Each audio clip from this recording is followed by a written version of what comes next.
No, takže tuto som v Košiciach, tu pekne pripútaný, poctivo, hej, aby ste nenadávali.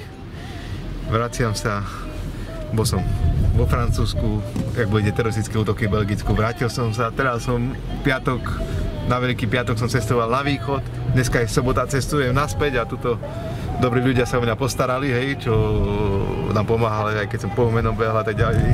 Som ho stretol, ak som ráno písal, že som bol vybrať líst od tej pani Bajankovej. No tak povedal, že keď už som tu, tak musíme si povedať.